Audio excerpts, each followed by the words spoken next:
Hello guys, good morning. कैसे हो? I think सब कुछ बढ़िया होगा। क्लास 9 के लिए पॉलिनोमियल्स पढ़ रहे हैं आर्य सवाल की बुक से। और अभी जो कंसेप्ट था पॉलिनोमियल का पूरा कंसेप्ट, ठीक है, वन शॉट में एक ही वीडियो मैंने डाल दिया था।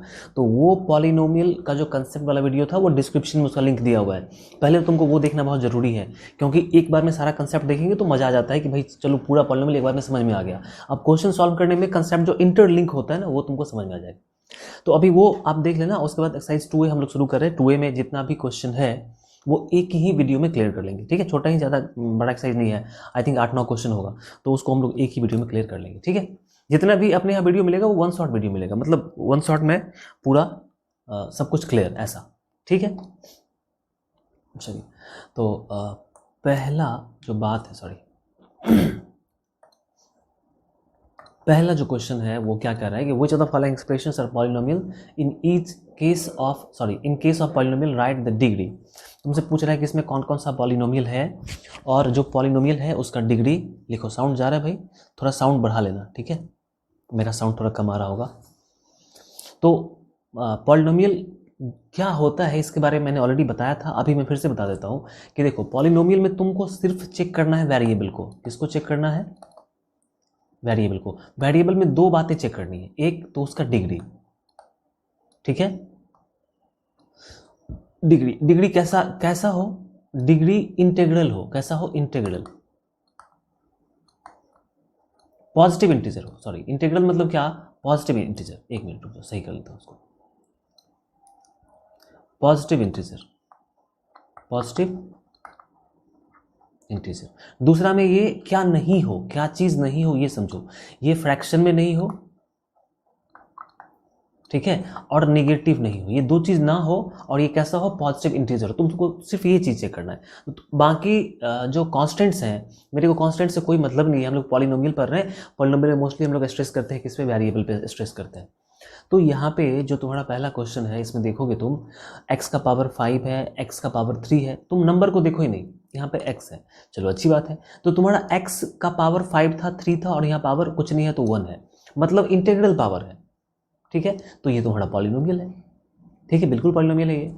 और राइट द डिग्री। तो डिग्री के बारे में मैंने क्या बताया तुमको कि डिग्री जो पावर हाईएस्ट होता है, जो सबसे ज्यादा पावर है, वही डिग्री होगा। तो सबसे ज्यादा पावर किसका है इसमें? ये 5 है। तो इसका जो डिग्री होगा वो कितना होगा? 5, ठीक है। दूसरा देखो, 3 जो है वो रूट में है, उससे कोई मतलब नहीं है। मेरे को किससे मतलब है? वेरिएबल से। y है, पावर 3 और पावर 1, बिल्कुल आपका इंटीग्रल पावर है। तो ये पॉलिनोमियल है। इसका डिग्री कितना होगा? इसका डिग्री 3 होगा, लिख लेना। यहाँ पे हमारा जो वेरिएबल है वो t है, टी स्क्वायर है और t का पावर 1 है। t मतलब t का पावर 1। 2/5 है, √5 है, मेरे को उससे कोई मतलब नहीं। मेरे को सिर्फ देखना है कि वेरिएबल कैसा है। वेरिएबल थोड़ा अच्छा है, ठीक है, पॉजिटिव इंटीजर है। तो ये तुम्हारा पॉलिनोमियल है, और ये 2 डिग्री वाला, मतलब क्वाड्रेटिक पॉलिनोमियल है। यहाँ पे देखो x है और इधर कुछ नहीं है, ठीक है। x है ना, ठीक है। पावर कितना है उसका? 100 है, पॉजिटिव इंटीजर है, बिल्कुल। तो ये तुम्हारा पॉलिनोमियल है और इसका डिग्री कितना है? 100। जिसको मैं मार्क कर रहा हूँ वही उसका डिग्री है। इधर देखो, 1/√2x² माइनस √2x + 2, ठीक है। कोई डरने की कोई बात नहीं है। सिंपली देखो तुम कि x², x पे देखना, x², इधर x का पावर 1 है। बाकी क्या है? नंबर रूट में हो, डेसिमल में हो, फ्रैक्शन में हो, रैशनल हो, इरेशनल हो, उससे कोई मतलब नहीं, सिर्फ वेरिएबल देखना। तो x का पावर कितना है? 2, सबसे ज़्यादा पावर है, तो डिग्री 2 होगा इसका। यहाँ पे देखो, यहाँ प्रॉब्लम आ गया। x है, ठीक है, लेकिन x का पावर -2 है और यहाँ पावर -1 है। मैंने क्या कहा था कि वेरिएबल का जो डिग्री हो पॉजिटिव इंटीजर हो, क्या नहीं हो? फ्रैक्शन नहीं हो, नेगेटिव नहीं हो। नेगेटिव आ गया, ये तुम्हारा पॉलिनोमियल नहीं है, ठीक, बात समझ रहे हो? 1, हाँ बिल्कुल, 1 एक पॉलिनोमियल होता है और इसका डिग्री 1 है, ठीक है। 1 जो है ना, कांस्टेंट पॉलिनोमियल है। कैसे? देखो, 1 को हम लोग क्या लिख सकते हैं? 1 को हम लोग लिख सकते हैं 1 × 1, कोई दिक्कत नहीं है। और 1 तो सही है, और इस 1 के बदले हम लोग क्या लिखते हैं? x का पावर 0, क्योंकि x का पावर 0 1 होता है। तो यहाँ तुम्हारा वेरिएबल आ चुका है। अब तुमसे कोई पूछता है कि भाई ये 1 को तो आपने यही लिखा ना, इसी 1 को तुमने ये लिखा, तो इसका डिग्री कितना है? इसका डिग्री 0 है, तो इसका डिग्री 0 हो गया। फिर यहाँ भी सेम काम करना है, यहाँ कुछ एक्स्ट्रा नहीं करना। यहाँ पे x नहीं है, तुम x × 0 कर सकते हो, ठीक है। तो यहाँ पे डिग्री कितना हो गया? यहाँ पे डिग्री 0 हो गया। यहाँ पे देखो, x का पावर 2, ठीक है। और यहाँ पे x तुम्हारा नीचे में आ रहा है, प्रॉब्लम है, क्योंकि x हमेशा ऊपर रहना चाहिए। तो तुम तो इसको सही कर रहे हो कि x²/2, ये तो सही है सर, ठीक है। -2, अब इस x² को जब तुम ऊपर ले जाओगे तो ये x का पावर -2 हो जाएगा। ये रूल है एक्सपोनेंट का कि पावर फ्रैक्शन में जो होता है उसको हम ऊपर करते हैं तो क्या हो जाता है, वो निगेटिव हो जाता है। तो x² को ऊपर ले तो पावर -2 हो जाएगा। अब देखो प्रॉब्लम है, एक जगह पावर 2 है, सही है, लेकिन यहाँ तो पावर माइनस आ गया ना, कहीं नहीं होना चाहिए। पूरे पॉलिनोमियल में किसी भी वेरिएबल का पावर निगेटिव नहीं होना चाहिए, यहाँ पे हो रहा है, मतलब गलत है, ये तुम्हारा पॉलिनोमियल नहीं है। यहाँ तुम्हारा पॉलिनोमियल है, बिल्कुल ये पॉलिनोमियल तुम्हारा कैसे है, देखो ये क्या है नंबर में, उसको तुम छोड़ दो, सीधा x है, पावर 2 है, पावर 2 मतलब इंटीग्रल पावर है, सही है। इसका डिग्री कितना है, इसका डिग्री 2 है, इसका डिग्री 2 है, ठीक। यहाँ फिर प्रॉब्लम आ गया, कैसे प्रॉब्लम आ गया कि 1/2x² है। अब तुम इसको क्या कर सकते हो, तुम इसको ऊपर ले जाना चाहोगे तो 1/2 तो रहेगा ना, वो तो ऊपर नहीं जाएगा, वेरिएबल्स ऊपर नीचे जा सकते हैं। तो x² को जब हम ऊपर ले जाएंगे तो ये x का पावर -2 हो जाएगा। यहाँ पे प्रॉब्लम आ गया, निगेटिव आ गया तुम्हारा पावर, निगेटिव नहीं होना चाहिए, ये तुम्हारा पॉलिनोमियल नहीं है। यहाँ प्रॉब्लम आ गया, देखो x का पावर 1/2 है, फ्रैक्शन है, नहीं चलेगा। फ्रैक्शन मैंने क्या कहा कि नहीं चलेगा, फ्रैक्शन है, ये पॉलिनोमियल नहीं है। ये नंबर क्या है, बिल्कुल फिक्र नहीं करना, देखो नंबर फ्रैक्शन में भी था, हमने लिखा ना उसको 1/2, ठीक है। यहाँ भी नंबर फ्रैक्शन में, ये पॉलिनोमियल है, ये पॉलिनोमियल है, ये पॉलिनोमियल है, ये भी है, ये भी है, ये भी है, ये भी है, ठीक है, ये भी है, ये नहीं है। बात क्लियर। यहाँ पे देखो नंबर देखो ही नहीं, x²x, वाह, पावर 2 पावर 1 इंटीग्रल पावर है, पॉलिनोमियल है आपका। डिग्री कितना है, डिग्री 2 है इसका। यहाँ पे देखो x का पावर 4, x का पावर 3/2, ओहो प्रॉब्लम हो गया, 3/2 नहीं होना चाहिए था, क्योंकि 3/2 फ्रैक्शन है और पावर कभी भी फ्रैक्शन में नहीं होना चाहिए, ये हम लोग कंसीडर नहीं करेंगे, it is not a polynomial. क्यों, because power of x is in fraction. यहाँ पे देखो यहाँ पे अच्छी बात है, 2x³ + 3x², और ये जो √x है, √x का मतलब होता है x का पावर 1/2, याद रखना, ये हमने फर्स्ट चैप्टर में आपको पढ़ाया था, तुमने मेरा वीडियो देखा नहीं, बहुत ही गलत किया। जितने अच्छे से फर्स्ट चैप्टर को मैंने पढ़ा दिया ना, आप अनअकैडमी या फिर बायजूस किसी पे जाके आप तो देखो तो सही, उतना क्लियर एक्सप्लेनेशन कोई नहीं दिया हुआ है जितना मैंने दिया है। ऐसा नहीं है कि मैं अपनी बड़ाई कर रहा हूँ, तुम जाके देख लो फिर बताना कि हाँ सर आप अपनी बड़ाई कर रहे थे, ऐसा तो कुछ है नहीं। तुम देख लेना वो चैप्टर, मेरा बहुत ही क्रिस्टल क्लियर कंसेप्ट है, हर एक क्वेश्चन को बहुत ही अच्छे तरीके से। एक्चुअली क्या होता है कि मेरा वीडियो थोड़ा लंबा हो जाता है, इसलिए क्योंकि जब तक मुझे ऐसा नहीं लगता कि तुम समझ चुके हो मैं तब तक समझाता हूँ। तो ये मेरा प्रॉब्लम भी कह सकते हो और ये अच्छी बात भी है, ठीक है। तो यहाँ पे तुम एक बात समझ पा रहे हो कि क्या प्रॉब्लम हो गया, पावर आ गया 1/2 में, ये तुम्हारा पॉलिनोमियल नहीं है, ठीक है। तो यहाँ तक बात क्लियर, पहला क्वेश्चन क्लियर हो गया। चलो अब नेक्स्ट क्वेश्चन पे देखो, 2 नंबर का क्वेश्चन क्या कहता है, ठीक है। Identify constant linear quadratic cubic and by quadratic हुआ यहाँ पे, by quadratic polynomials from the following. तुमको आइडेंटिफाई करना है कि कौन सा पॉलिनोमियल कांस्टेंट है, कौन सा। देखो कांस्टेंट का डिग्री 0 होता है, लीनियर का डिग्री 1 होता है, क्वाड्रेटिक का डिग्री 2 होता है, क्यूबिक का 3 होता है, और यहाँ बाई क्वाड्रेटिक होगा, बाई क्वाड्रेटिक इसका डिग्री 4 होता है। तो तुम सिर्फ डिग्री को देखो कि डिग्री किसका कैसा है, ठीक है। जैसे इसमें देखो x का डिग्री कुछ नहीं होता है, डिग्री तो 1 होता है, डिग्री जब कुछ नहीं होता है तो 1 होता है, तो यहाँ पे डिग्री 1 है आपका, ये कैसा हो गया, ये आपका लीनियर हो गया, ठीक है। यहाँ पे डिग्री 1, यहाँ पे डिग्री 3, यहाँ पे डिग्री 2, मैं एक बार लिख देता हूँ, चलो सब कुछ सही है। यहाँ पे 13 है, आप 13 के पास तो कुछ भी नहीं है, 13 कुछ भी नहीं है, तो ये कांस्टेंट पॉलिनोमियल है। p का डिग्री यहाँ पे 1 है। अब चलो मैं इसको लिख देता हूँ, देखो ये हो गया लीनियर, यहाँ डिग्री 1 है, ये हो गया लीनियर, यहाँ डिग्री 3 है, ये हो गया क्यूबिक, यहाँ डिग्री 3 है, डिग्री 3, यहाँ 1 भी है लेकिन सबसे ज़्यादा 3 है, तो डिग्री 3 है तो ये क्यूबिक होगा। यहाँ पे डिग्री 4 है, बाई क्वाड्रेटिक, बाई क्वाड्रेटिक, ये बाई क्वाड्रेटिक होगा। यहाँ पे डिग्री 2 है, हाईएस्ट पावर देखना, ये क्वाड्रेटिक है, क्वाड्रेटिक शॉर्ट में लिख दिया, ये डिग्री 2 है, क्वाड्रेटिक है। यहाँ पे डिग्री कुछ भी नहीं है तो ये कांस्टेंट है, कांस्टेंट। यहाँ पे डिग्री 1 है, ये लीनियर है,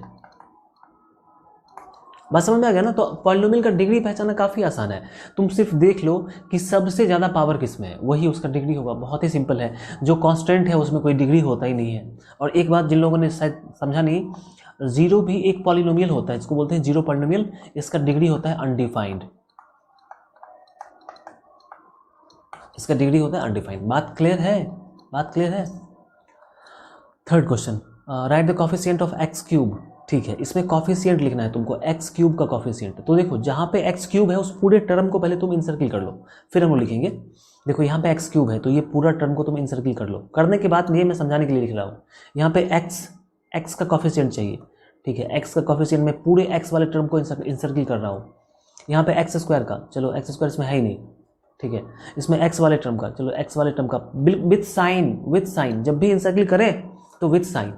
कांस्टेंट टर्म, चलो कांस्टेंट टर्म, इसमें कोई कांस्टेंट, अच्छा ठीक है कांस्टेंट। चलो पहले मैंने इसको कर लिया है, कांस्टेंट में समझा दे रहा हूँ। देखो coefficient of x cube, x cube के साथ कौन सा नंबर है? तुम कहोगे कि 5, मैं कहूँगा गलत बोल रहे हो तुम।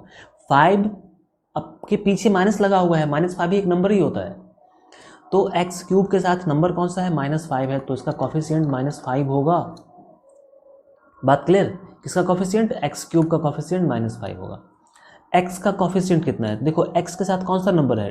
2√2, पीछे माइनस भी है, तो -2√2 is the coefficient of x. ये -2 लिखना। कॉफिशिएंट ऑफ एक्स स्क्वायर, अच्छा इसमें एक्स स्क्वायर है ही नहीं, तो जो नहीं है उसका कॉफिशिएंट 0 होता है, याद रखना हमेशा। जैसे मान लो तुमको सर कैसे मान लें, तो मैं यहाँ पे क्या करता हूँ कि मैं यहाँ पे एक्स स्क्वायर लिख देता हूँ। तुम कहोगे सर ये ऐसा कैसे कर दिया आपने तो पॉलिनोमियल को ही बदल दिया। किसने आपको कहा कि इसमें आप एक्स स्क्वायर जोड़ सकते हो? मैंने कहा एक्स स्क्वायर नहीं जोड़ सकता, लेकिन क्या मैं 0 जोड़ सकता हूँ? यस, आप 0 जोड़ सकते हो, क्योंकि 2 में 0 जोड़ोगे तो भी तो 2 ही रहने वाला है कि नहीं? 5 में 0 जोड़ो तो भी 5 ही रहने वाला है। तो आप 0 किसी में जोड़ सकते हो, लेकिन एक्स स्क्वायर किसी में नहीं जोड़ सकते हो, वैल्यू चेंज हो जाएगा। तो मैंने क्या किया कि इसको 0 से मल्टीप्लाई कर दिया, 0 से कर दिया मल्टीप्लाई। मैंने कहा कि 0 से मल्टीप्लाई करने पे तो 0 हो गया, और इसमें मैंने क्या जोड़ा है? 0 जोड़ा है, तो कोई फर्क पड़ने वाला नहीं है। अब देखो एक्स स्क्वायर के साथ कौन सा मल्टीप्लाई में है? 0 मल्टीप्लाई में है, तो कॉफिशिएंट ऑफ एक्स स्क्वायर क्या हो गया? 0 हो गया। बात समझ में आई क्या? थोड़ा सा और समझ लो तुम बात को। जैसे मान लो एक्स स्क्वायर प्लस 4 है, और तुमसे कोई पूछ रहा है कॉफिशिएंट ऑफ एक्स, तुमसे कोई पूछ रहा है कॉफिशिएंट ऑफ एक्स। अब तुम कहोगे सर इसमें एक्स तो है ही नहीं, लेकिन दिखाना तो पड़ेगा, है कि नहीं? जो तुम नहीं हो कैसे तुम दिखाते हो स्टाइल में कि भाई मैं ऐसा हूँ। जो लोग मतलब लिपस्टिक लगा के, काजल लगा के, मेकअप कैसे दिखाते हैं कि मैं कितना सुंदर हूँ, हैं? दिखाते ना, लड़कियाँ दिखाती है, तो दिखाती तो है तो नहीं, लेकिन दिखाती तो है वो। तो वही काम करना है कि एक्स तो नहीं है यहाँ पे, लेकिन आपको एक्स लगाना तो पड़ेगा, दिखाना तो पड़ेगा। तो मैं 0 × एक्स कर देता हूँ। अभी तो कोई प्रॉब्लम नहीं है, क्योंकि 0 को x से मल्टीप्लाई किया तो 0 ही लिखा हुआ है। ये जो पूरा है ये तो 0 ही है। अब x के साथ क्या मल्टीप्लिकेशन में है? 0, तो कॉफिशिएंट ऑफ x 0 हो गया। ये कंसेप्ट है। तो जो नहीं है सिंपली उसका कंसेप्ट, सिंपली उसके साथ 0 लगा के तुम लिख सकते हो। कॉफिशिएंट ऑफ x, देखो x के साथ क्या भाई? 2/7 माइनस में, -2/7। कांस्टेंट टर्म, कांस्टेंट क्या है? यहाँ तो x लगा हुआ है भाई, x है तो कांस्टेंट नहीं होगा, यहाँ भी x है कांस्टेंट नहीं होगा। हाँ, यहाँ पे कुछ नहीं है, ये कांस्टेंट है विथ -2/5 पाई। पाई तो नंबर है ना, पाई तो नंबर है, पाई कोई वेरिएबल थोड़ी है। तो -2/5 पाई ये तुम्हारा कांस्टेंट हो गया। बात समझ में आ रही है? ठीक है यार, कुछ कमेंट करके लिखो यार, ऐसे समझ में नहीं आता है मेरे को कि तुमने समझा कि नहीं समझा। ये समझना मेरे लिए ज़रूरी है कि तुम समझे हो कि नहीं समझे हो, और ये तभी पता चलता है कि तुम कमेंट करके कुछ बताते हो कि यार सर मैंने ऐसे समझ लिया तो नहीं तो मेरे को पता ही नहीं चलता कि तुमने समझा कि नहीं समझा। और क्लास 9 के जो भी स्टूडेंट हैं, ठीक है, एकदम तुम निश्चिंत हो कि पढ़ो। तुम ये मत टेंशन करना कि क्लास 9 के बुक में जो कंसेप्ट्स हैं, जो भी चैप्टर्स हैं, जो भी एक्सरसाइजेज हैं, जो भी क्वेश्चंस हैं, वो सब कहाँ मिलेगा हमको। तुमको कहीं और ढूंढने की जरूरत नहीं है, ओनली ऑन उज्ज्वल मैथ्स। ठीक है, ये मैं इसलिए कह रहा हूँ क्योंकि स्पेशली ये चैनल जो है ना डेडिकेटेड है क्लास 9 के लिए, कि हर वो कंसेप्ट जो तुम्हारे बुक में है या फिर जो तुमको चाहिए वो यहाँ पे मिलेगा। मुझे पता है, मैं भी स्टूडेंट रहा हूँ ना, ऐसा तो नहीं है कि मैंने कभी पढ़ाई नहीं। तो मुझे पता था कि स्टूडेंट को कहाँ पे परेशानी हो सकती है, उनको क्या चीज़ कैसे बताना है। जो परेशानी मेरे साथ थी वही परेशानी तुम्हारे साथ भी होगी। तो मुझे इस चीज़ का बहुत अच्छे से एक्सपीरियंस है, और मैं हाल में ही स्टूडेंट था, मैं अभी भी स्टूडेंट ही हूँ। और बात ये नहीं है कि कोई मेरा चैनल कोई ब्रांड नहीं है तो मैं अच्छा नहीं पढ़ा रहा हूँ, वो तुमको पता चल जाएगा, खुद से देखोगे पता चल जाएगा कैसा कुछ नहीं है। आज मैं अनअकैडमी में चले जाऊँ तो वहाँ पे फिर मैं ब्रांड बन जाऊँगा, ठीक है। आज मैं बायजूस में चले जाऊँ तो फिर वहाँ पे एक अच्छा सा नाम मिल जाएगा, लेकिन मैं नहीं गया वहाँ पे, क्योंकि वहाँ पे जाने के बाद जो मेरा अपना जो प्लेटफॉर्म है ना, ये मैं यूज़ नहीं कर पाता। तो मुझे यहीं पे करना है। जो बच्चे उतना पैसा खर्चा करके अनअकैडमी पे या बायजूस पे नहीं पढ़ सकते हैं, वो यहाँ पे पढ़ सकते हैं, और बिल्कुल वही कंटेंट तो यहाँ पे मैं डाल रहा हूँ। मैं आज वहाँ होता तो वहाँ पढ़ाता बायजूस पे, तो वहाँ 25,000 खर्चा तुमको करना पड़ता। आज मैं यहाँ पढ़ा रहा हूँ, हर एक कंसेप्ट क्लियर है, तो क्या दिक्कत है, यहाँ भी पढ़ सकते हो। लोगों के मन में मतलब एक बात होता है कि यूट्यूब पे कोई टीचर अच्छे से नहीं पढ़ा रहे हैं, ऐसा बात नहीं है, सारे टीचर जैसे नहीं होते। Now come to question number 4। तो सब्सक्राइब कर लेना आप, ठीक है। और क्लास 9 का हर एक चीज़ पढ़ाऊंगा, गारंटी है, ठीक है, बाय गॉड। ऐसे स्टूडेंट को चीट करने से मुझे क्या मिलने वाला है। मुझे पता है कि स्टूडेंट कितना प्रॉब्लम फेस करते हैं जब उनसे क्वेश्चन सॉल्व नहीं होता है। मुझे ये पता है कि कितना उनको बुरा लगता है जब क्लास में वो सबसे पीछे बैठते हैं, क्योंकि उनको वो कंसेप्ट नहीं आ रहा होता है। इन सब बातों को ना मैंने ध्यान में रख के मैंने कहा नहीं, जैसे होगा, जितना भी करना पड़ेगा मैं करूँगा, लेकिन मैं बच्चों को हर एक कंसेप्ट आसान से आसान तरीके से समझाऊंगा, और ये मेरा मोटिव था, रहेगा, और ये हमेशा रहेगा। क्वेश्चन नंबर 3 में determine the degree of each of the following polynomial.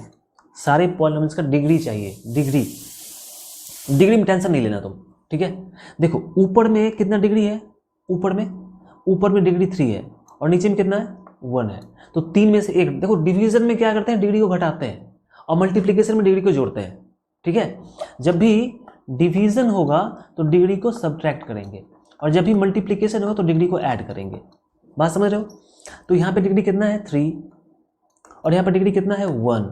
तो घटाना है, क्या करना है, घटा लेना है, मतलब 3 में से 1 को घटा लेना है। तो ये जो पॉलिनोमियल है, पूरा पॉलिनोमियल, इसका डिग्री 2 होगा। कुछ करने की जरूरत नहीं है। कोई तुमको बोलता है कि डिवाइड कर लो, ये कर लो, क्यों कर लो डिवाइड, सीधे सीधे आपसे क्या पूछ रहा है कि सिर्फ डिग्री पूछ रहा है, तो डिग्री बता दो 2, ठीक है।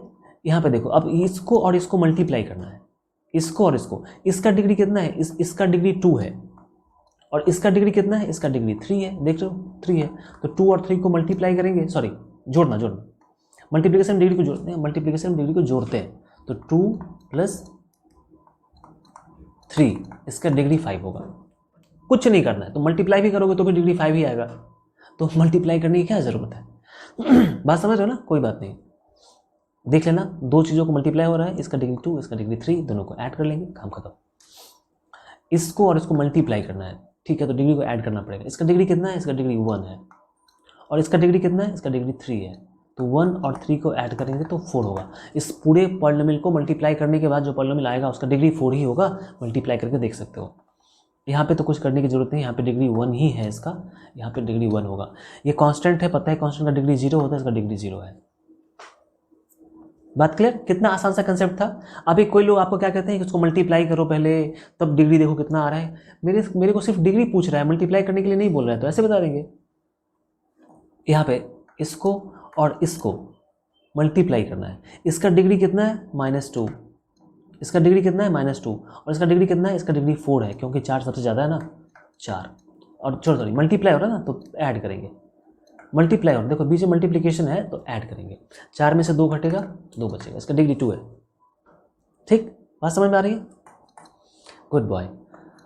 Question number 5, give an example of a monomial of degree 5। Monomial मतलब जिसमें सिर्फ एक ही टर्म हो और डिग्री 5 हो, तो चलो 5 लगा देते हैं। सबसे सिंपल सा एग्जाम्पल, x⁵। अब एडिशनल तुमको कोई बोलता है कि नहीं भाई कुछ और अलग तरीके से, हाँ कुछ भी लिखो ना तुम, देखो 2 - 2 x⁵ कर लो, ठीक है, √5 y⁵ कर लो। ये सारे मोनोमियल ही है, ये पूरा एक ही टर्म है, ये पूरा एक ही टर्म है, ये भी एक ही टर्म है, और सबका डिग्री 5 ही है, ऐसे लिख सकते हो। Give an example of A binomial of degree 8। Binomial 2 term होना चाहिए, ठीक है, तो x + 5 डिग्री 8, तो डिग्री 8 कर दिया, ठीक है। तुम ऐसे भी लिख सकते हो कि x का डिग्री 8 + x का डिग्री पावर 7। हाँ हाईएस्ट पावर 8 है तो ये डिग्री हो गया उसका, सही है, क्या दिक्कत है। बात समझ रहे हो, x का पावर 8 और प्लस में x लिख दो, इसका डिग्री 1 है, हाईएस्ट जो होगा वही तो डिग्री होगा, तो 8 है। तो बात समझ में आ रही है, बाइनोमियल 2 टर्म होना चाहिए, और ये ऐसे लिख सकते हो।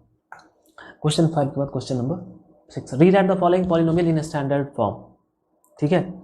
स्टैंडर्ड फॉर्म में लिखना है। आपका वीडियो 19 मिनट का हो गया, कोई बात नहीं, 25 मिनट वीडियो खत्म हो जाएगा। स्टैंडर्ड फॉर्म में लिखना है। स्टैंडर्ड फॉर्म में हमेशा ध्यान रखना, स्टैंडर्ड फॉर्म में जब भी आप लिखोगे पॉलिनोमियल को, जैसे कि मैं एक लिखता हूँ ax³ plus bx² plus cx plus d, एक चीज़ तुम गेस करना कि मैं जहाँ भी वेरिएबल लिख रहा हूँ उसके साथ में एक कॉफिशिएंट भी लिखना है। ये स्टैंडर्ड फॉर्म में करना पड़ता है कि जहाँ भी तुम्हारा वेरिएबल है, वेरिएबल बिना कॉफिशिएंट का नहीं होना चाहिए, ये बिल्कुल गलत बात है। और लास्ट में एक कांस्टेंट होना ही चाहिए, d कांस्टेंट है क्योंकि यहाँ पे कोई x y z नहीं लगा हुआ है, बाकी सब में x है लगा हुआ, तो उनके साथ में कोई ना कोई कॉफिशिएंट होना चाहिए। एक और ख़ास बात, सारे के सारे जो साइन यूज़ करते हैं हम लोग वो पॉजिटिव साइन ही होता है, पॉलिनोमियल में कभी नेगेटिव साइन नहीं होता है। क्योंकि पॉलिनोमियल को हम ऐसे डिफाइन कर सकते हैं कि polynomial is the addition of terms, ये टर्म्स का एडिशन होता है पॉलिनोमियल, ठीक है। तो मेरे को माइनस को भी प्लस ही करना पड़ेगा, और जहाँ पे x के साथ कोई नंबर नहीं है वहाँ पे नंबर 1 लगाना पड़ेगा, ठीक है। जैसे कि भाई x के साथ कोई नंबर नहीं है तो 1 × x तो किया जा सकता है ना, कोई फर्क नहीं है। उस चौथी बात कि पावर का descending order, power 3, power 2, power 1, फिर पावर यहाँ पे नहीं है। बात समझ रहे हो, ये सब कुछ ध्यान रखना है। चलो अब लिखते हैं भाई। इसमें सबसे ज़्यादा पावर कितना है, ये वाला, तो 5x³। अब स्क्वायर वाला देखो, ये स्क्वायर वाला -2x²। अब x वाला, x के पीछे कुछ नहीं है तो प्लस लगाते हैं और प्लस में 8 लिखते हैं। फिर भी अभी ये स्टैंडर्ड फॉर्म में नहीं है क्योंकि जो कुछ मैंने कहा था वो सब फुलफिल नहीं हो रहा है। तो 5x³ x³ का कॉफिशिएंट भी है, आपको प्लस करना है, -2 है ना, तो ठीक है, इसको ब्रैकेट में कर देते हैं -2, और अब यहाँ पे करते हैं x²। हमने क्या किया, इस -2 को x² का कॉफिशिएंट बना दिया। अब x के साथ कोई नहीं है कॉफिशिएंट तो 1 × x करना है और तब 8 लिखना। This is the standard form, ऐसे लिखा जाता है। देखो हर चीज़ प्लस में है, कॉफिशिएंट माइनस में हो सकता है लेकिन टर्म प्लस में होगा। एकदम समझ में आ रहा है अच्छे से। चलो यहाँ पे देखो, यहाँ पे तुम्हारा सबसे ज़्यादा क्या है, 2y³ है, ठीक है। तो 2y³, ज़्यादा पावर वाला, कम पावर वाला 4y², प्लस में 4y², इससे कम पावर वाला -3y। तो देखो अब तुम सिंपली एक ही लाइन लिख सकते हो। तुमको पता है कि सर आपने बताया था कि माइनस नहीं करना है, प्लस ही करना है। तो ये जो -3y है, इसमें क्या करते हैं कि -3 को ब्रैकेट में करके y कर देते हैं। हमने इस -3 को y का कॉफिशिएंट बना दिया और लास्ट में कांस्टेंट जो है वो 2/3 है। हाँ, इसमें कोई दिक्कत नहीं है, 2/3 यहाँ पर कांस्टेंट है। भाई लाइट चली गई, आपको दिखाई पड़ रहा हूँ मैं कि नहीं दिखाई पड़ रहा हूँ? एक मिनट में दिखाई पड़ रहा हूँ। चलो, तुमको ऐसा लगता हो कि मैं खुद को देख रहा हूँ, ऐसा नहीं होता है। मैं खुद को नहीं देख पा रहा हूँ, तुम मेरे को देख सकते हो, मुझे सिर्फ कैमरा पर देखना पड़ता है। मेरे सामने सिर्फ और सिर्फ वो स्क्रीन है जिसमें मैं लिख रहा हूँ। मैं अपने आप को इस कॉर्नर में नहीं देख पा रहा हूँ, तो देखना पड़ता है कि मैं दिख रहा हूँ, मेरा साउंड जा रहा है कि नहीं जा रहा है, ये सब देखना पड़ता है। Now come to this, 6x³। अब देखो स्क्वायर वाला यहाँ से है तो, लेकिन ये माइनस में है, तुमने क्या करना है, प्लस करके -3 × x² कर देना। तुम समझ चुके हो क्या करना हो सर। फिर x वाला, चलो ये प्लस में है तो +2x कर दिया। यहाँ पे x का पावर 5 भी था माइनस में, चलो कोई बात नहीं, इसको मिटाना पड़ेगा। सबसे ज़्यादा पावर वाला पहले, एक मिनट, सबसे ज़्यादा पावर यहाँ पे है, यहाँ पे -x का पावर 5। चलो एक बार इसमें लिख देता हूँ, -x का पावर 5। x का पावर 4 नहीं है, छोड़ दो। फिर x का पावर 3, फिर x²। यहाँ पे x³ था क्या यार, यहाँ पे 6x³, यहाँ पे -3x² और ये +2x। ये तो पूरा उल्टा पुल्टा पॉलिनोमियल है, इसमें ना कांस्टेंट है, x का पावर 4 बीच में है ही नहीं, गायब हो गया। सबको सही करना, अरेंज करना पड़ेगा। देखो कैसे अरेंज करते हैं हम लोग। सबसे पहले बात ये करनी है कि भाई इसका कॉफिशिएंट तो नहीं है, तो कॉफिशिएंट नहीं है तो 1 तो लगा ही सकते थे, पीछे माइनस है तो -1 लगा देते हैं। अब -1 हो गया कॉफिशिएंट किसका, x का पावर 5 का कॉफिशिएंट -1 हो गया, क्योंकि माइनस था हमने 1 लगा दिया। x का पावर 4 नहीं है बीच में, तो जो नहीं है उसको 0 × x का पावर 4 तुम लिख सकते हो। मैंने पीछे बताया था अभी जस्ट, एक्स क्यूब है, पॉजिटिव है, 6x क्यूब। एक्स स्क्वायर तो है लेकिन निगेटिव है, कोई नहीं, प्लस करके -3x²। चलो x वाला टर्म है 2x है, सही है। कांस्टेंट नहीं है तो 0, जो नहीं है वो 0, कांस्टेंट नहीं है तो 0, ये उसका स्टैंडर्ड फॉर्म हो गया। बात समझ में आ रही है? हाँ, नाउ दिस इज देयर। यहाँ पे पावर 4 सबसे ज़्यादा है लेकिन कोई कॉफिशिएंट नहीं है, तो कॉफिशिएंट नहीं है तो 1 लगा के लिखते हैं ना, 1 × t⁴। अब क्यूब वाला, ये क्यूब वाला है, माइनस में है तो प्लस कर देंगे और -3t⁴। अब स्क्वायर वाला ये फिर माइनस में है तो प्लस करके, माइनस है तो -1 लगा देना और t²। हाँ, अगर देखो इसे मान लो कि -x² है तो माइनस तो ठीक ही है, मेरे को 1 तो लगा, जैसे हमने 1 लगाना ही था, 1 तो लगाना ही था माइनस भी है तो -1 लगा के x² करना है। तो इन द सेम वे यहाँ पे t का स्क्वायर था, पीछे माइनस था तो -1 लगा के t² कर दिया। अब t यहाँ पे कोई नंबर नहीं है तो फिर 1 × t करना पड़ेगा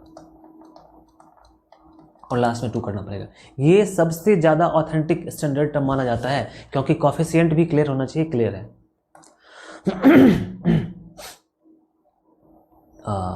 खत्म हो गया, खत्म। 2a में इतना ही क्वेश्चन था, 2a खत्म हो गया। इसके बाद 2b वाला पेज आ गया था, आपने देखा था 2b वाला पेज आ गया। तो 2a यहाँ पे पूरा का पूरा खत्म हो चुका है, बहुत ही अच्छे तरीके से हमने खत्म कर लिया, ऐसे सिंगल शॉट में। ठीक है, तुम मतलब तुमने ऑलरेडी पॉलिनोमियल खत्म करके रखा हुआ है, कोई दिक्कत नहीं है, बहुत अच्छी बात है।